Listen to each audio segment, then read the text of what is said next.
Saúde do Rim, boa tarde aos meus amigos internautas, aos meus irmãos judeus, Shalom. Mais uma vez vou ler o estudo Cristo ou Cresto.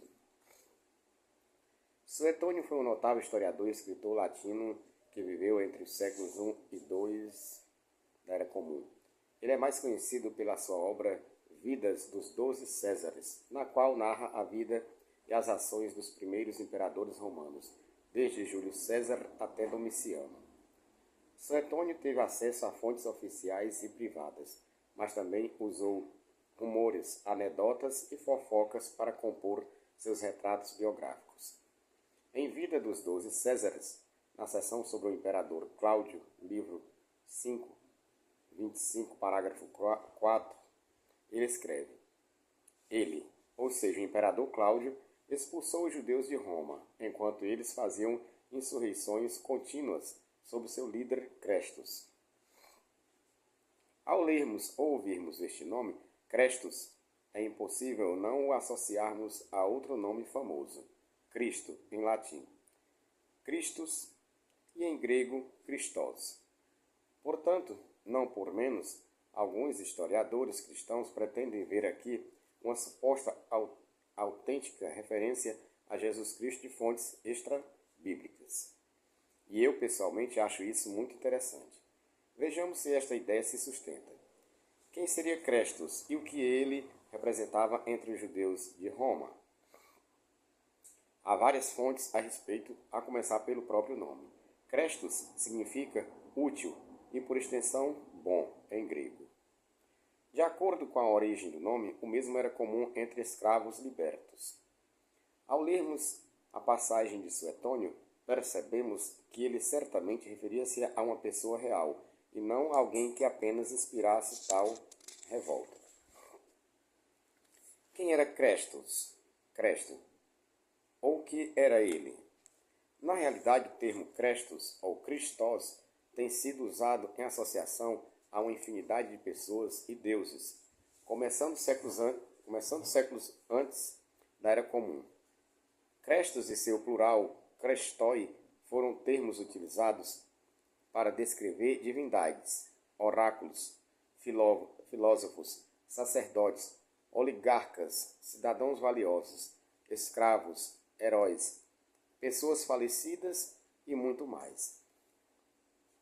É importante ressaltar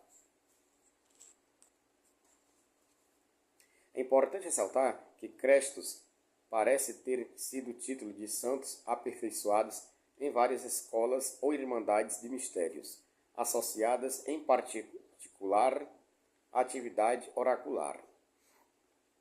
Esta palavra Christos ou Crestus aparece em fontes gregas antigas, como as do dramaturgo Sófocles, 497, 496 a 406 a 405 antes da Era Comum, que discute a ideia do Christos, o homem bom, em Antígona, 520. Também compostas durante o século V, antes da Era Comum, e contendo numerosos exemplos de Crestos, estão as obras do dramaturgo Eurípides, Heraclidae, Écuba, Troiades e Efigênia. Outros escritores antigos, como Heródoto, Sófocles, Aristófanes, Xenofonte, Pseudo-Xenofonte, Platão, Isócrates, Esquines, Demóstenes, Plutarco e Apiano também usam este termo Crestus ou bom, às vezes com bastante frequência. Em um tratado anônimo descoberto entre os pertences do historiador Xenofonte, século 430-354, chamado de Velho Oligarca, contrasta o homem bom, Crestus, com o homem perverso, Poneros.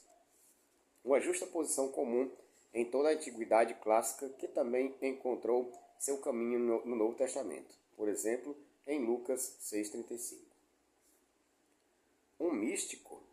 Tendo em vista que o nome Crestus representa alguém com alta consideração no mundo grego antigo, talvez uma pessoa vista como semidivina, um oráculo ou alguém que era um líder de alguma escola ou irmandade de mistério. É inevitável que não nos lembremos da visão primitiva dos cristãos sobre seu mentor máximo. Eles viam-no não apenas como profeta, um oráculo ou um inspirado mestre. Viam-no também como uma semidivindade, senão como o próprio Deus encarnado. Não bastassem os conceitos sobre Crestos e Cristo, os nomes também são impressionantemente similares. Porém, há algo importante quanto aos seguidores deste Crestos, pois Suetônio os chama de judeus. Mas que tipo de judeus seriam esses que seguiriam uma pessoa que estaria notoriamente envolvido com práticas esotéricas, oráculos e irmandades de mistério? Para ilustrar o que estamos falando, há alguns anos, Frank Godil, arqueólogo e mergulhador francês, encontrou na costa do Egito um objeto que parece um pote ou xícara, mais precisamente. No objeto lemos a inscrição: Dia Crestos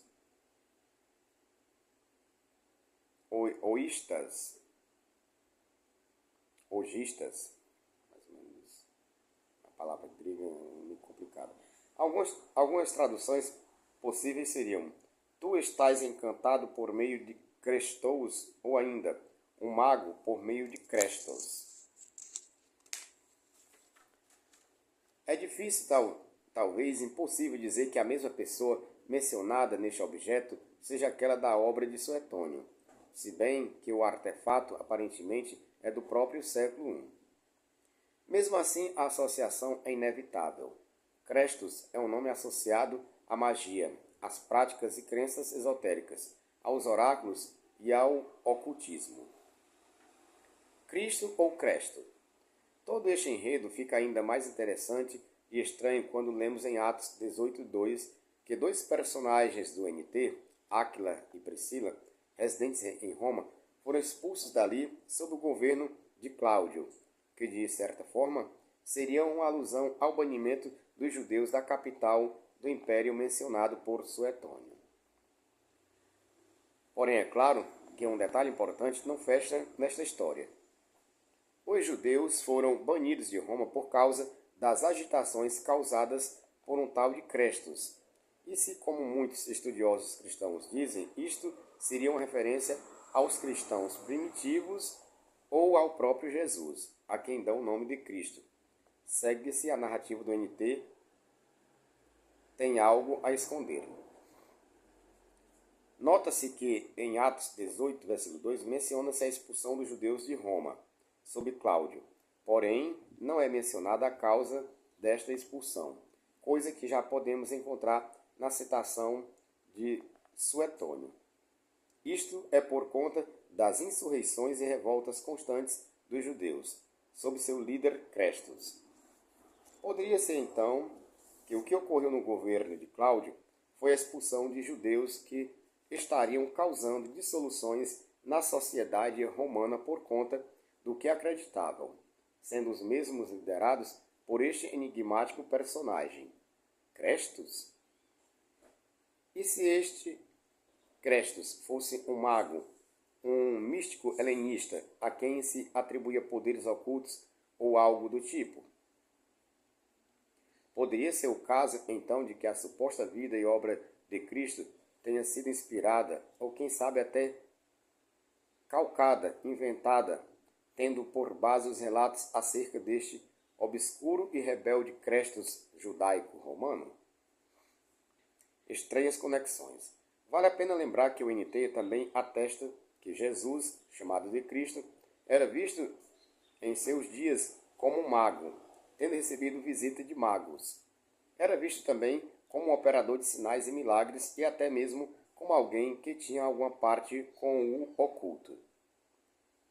Esta possibilidade fica ainda mais nítida quando percebemos que, em muitos contextos, os cristãos posteriores são chamados de Cristiani, sendo que, no caso de alguns manuscritos, temos claríssimos exemplos de fraudes textuais, onde a expressão Christiani, seguidores de Crestos, foi alterada para Christiani, seguidores de Cristo, por algum copista anônimo. A questão é, se os nomes são semelhantes, se a forma como as pessoas viam Crestos e Cristo estão relacionadas, se houve uma expulsão nos dias de Cláudio, também mencionada no NT, e se temos manuscritos claramente adulterados para que Christiani pudesse parecer Cristiane, e se temos farta evidência historiográfica e até arqueológica que menciona Crestos antes de Cristo, como não duvidar da veracidade do relato do NT, que poderia então não passar de mera fraude como uma tentativa de dar ares de historicidade a uma lenda? Aí fica a pergunta no ar, para quem quiser responder. Lembrando que aqueles que assistirem esse vídeo, se quiserem dar um like, comentar alguma coisa, que fiquem à vontade.